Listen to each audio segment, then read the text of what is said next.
नमस्कार। कैसा रहेगा 2026? टॉरस वालों के लिए ये साल आत्ममंथन के साथ शुरू होगा।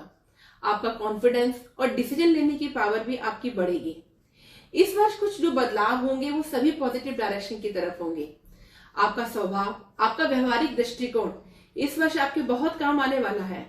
तो आइए बात करते हैं करियर और व्यापार के ऊपर। जॉब सेक्टर वालों के लिए ये वर्ष बहुत अनुकूल रहने वाला है। जो जॉब चेंज करना चाहते हैं ये वर्ष उत्तम रहेगा और प्रमोशंस के भी पूरे चांस मिलेंगे। आपकी जिम्मेदारियां बढ़ सकती हैं, लेकिन ये जिम्मेदारियां या बढ़ा हुआ काम आपके लिए आने वाले टाइम में बहुत ही लाभदायक रहेगा। बॉस के साथ अच्छी ट्यूनिंग रहेगी और कार्यस्थल पर आपका सम्मान बढ़ेगा। इस समय आप यदि कहीं किसी प्रोजेक्ट पे काम कर रहे हैं, कोई पुराना प्रोजेक्ट चल रहा है जो काफी टाइम से रुका हुआ है, वो इस वर्ष पूरा होने वाला है। अब व्यापार की बात करें तो व्यापार की दृष्टि से ये समय भी अनुकूल रहेगा, लेकिन हम सेकंड हाफ में बात करते हैं तो व्यापार में यदि आप इन्वेस्ट करना चाहते हैं तो वो समय अति उत्तम रहेगा। पार्टनरशिप में भी काम कर सकते हैं। जो मार्केट में पैसा फंसा हुआ है उसमें भी आपको अच्छा लाभ मिलेगा। पैसा रुका हुआ वापस भी मिलेगा आपको। नई नई योजनाएं बन सकती हैं। व्यापार के एक्सपेंशन की बात कर सकते हैं। कुछ नई फ्रेंचाइजी भी आप ले सकते हैं। ये वर्ष आप कुछ अपने परिवार का कोई व्यापार कर रहे हैं, बिजनेस को आगे बढ़ाने की सोच रहे हैं, तो इसमें आपको बहुत ही लाभ मिलेगा। जो महिलाएं नया स्टार्टअप करना चाहती हैं उनके लिए यह वर्ष उत्तम रहेगा, लेकिन प्लानिंग प्रॉपर तरीके से होनी चाहिए, क्योंकि साल का दूसरा भाग ही आपको बेटर रिजल्ट देगा।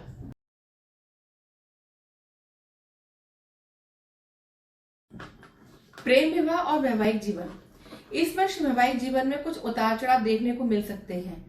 आपस में बहस हो सकती है। घर का वातावरण तनावपूर्ण हो सकता है, जिससे बच्चों पर कुछ नेगेटिव प्रभाव भी पड़ सकता है।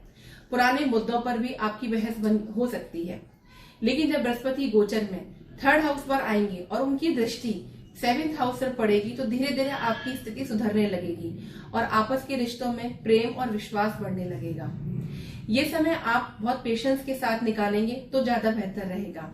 अपनी वाणी पे कंट्रोल रखेंगे, अपने गुस्से पे कंट्रोल रखेंगे तो चीजें बेहतर होने लगेंगी। आप इस समय बृहस्पति और राहु का उपाय करेंगे तो मैरिड लाइफ ठीक रहेगी।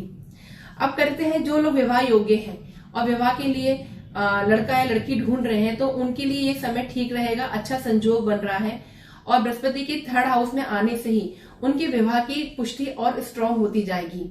इस समय विवाह उनका संपन्न होगा। जो लिविंग में है या जो लव लाइफ में है उनके लिए ये समय थोड़ा कठिनाई वाला रहेगा। उनकी ईगो उनके रिश्ते के बीच में आ सकती है, इसलिए अपनी ईगो को और अपने गुस्से को कंट्रोल में रखेंगे तो रिश्ता मजबूत भी रहेगा और लंबा चलेगा।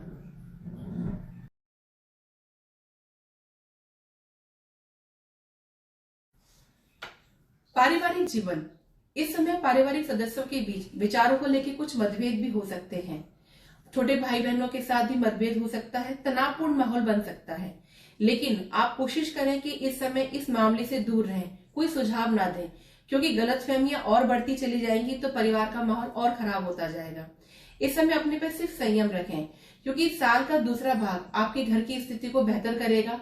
आपस का तालमेल भी अच्छा रहेगा।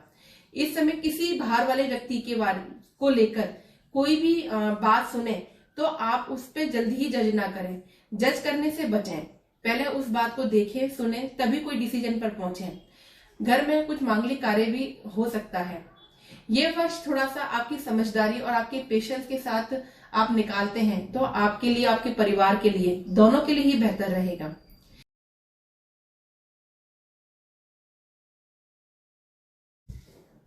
फाइनेंस की दृष्टि से अगर हम बात करें तो ये वर्ष आपके लिए स्थिर रहेगा। इस समय आप फिर भी कुछ अनावश्यक रूप से खर्चा ना करें। पैसों को सीमित मात्रा में या बजट बनाकर ही खर्च करें।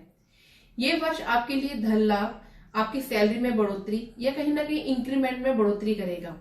लेकिन फिर भी आप किसी को पैसा उधार ना दें, अन्यथा फंस सकता है। पैसों के मामले में किसी पे विश्वास ना करें। आप छोटे छोटे इन्वेस्ट कर सकते हैं, म्यूचुअल फंड में इन्वेस्ट कर सकते हैं, गोल्ड में इन्वेस्ट कर सकते हैं, लेकिन रियल एस्टेट या प्रॉपर्टी में इन्वेस्ट करने से पहले सोचें। अगर यदि नहीं हो तो ज्यादा बेस्ट है। थोड़ा सा रियल एस्टेट में इन्वेस्ट करने से बचें इस समय, नहीं तो पैसा फंस सकता है या कुछ लीगली आप फंस सकते हैं, जिसकी वजह से आपको कोर्ट कचहरी में चक्कर भी लगाना पड़ सकता है।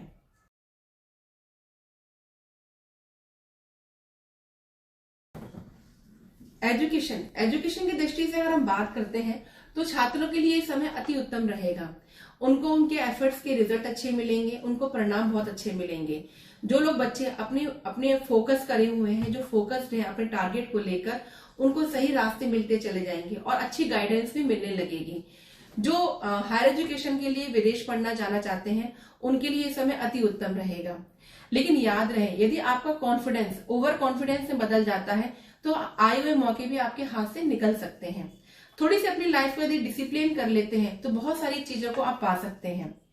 अब ऐसे कौन से उपाय करें जिनको करने से हमारी लाइफ थोड़ी आसान रहने लगे और कोई प्रॉब्लम आती है तो वो ना आए। तो हम उपाय पे बात कर लेते हैं। हर शुक्रवार को आप माँ लक्ष्मी के सामने घी का दीपक जलाएं और उनको लाल फूल अर्पित करें। भगवान शिव पर, शिवलिंग पर आप जल चढ़ाएं और उन पर बेलपत्र भी चढ़ाएं। शनि मंत्र या शनि चालीसा का पाठ करें और राहु से संबंधित कोई भी ऐसी एक्टिविटी जो नेगेटिव है उसको करने से बचें, जैसे चुगली करना या किसी भी षड्यंत्र में पार्टिसिपेट करना, उनके साथ रहना या अननेसेसरी की पॉलिटिक्स में अपने आप को इन्वॉल्व करना। इन सब चीजों से आप दूर रहेंगे तो आपका राहु पॉजिटिव काम करेगा। और जो बच्चे पढ़ना चाहते हैं बाहर, उनके लिए तो राहु का पॉजिटिव होना बहुत ही जरूरी है।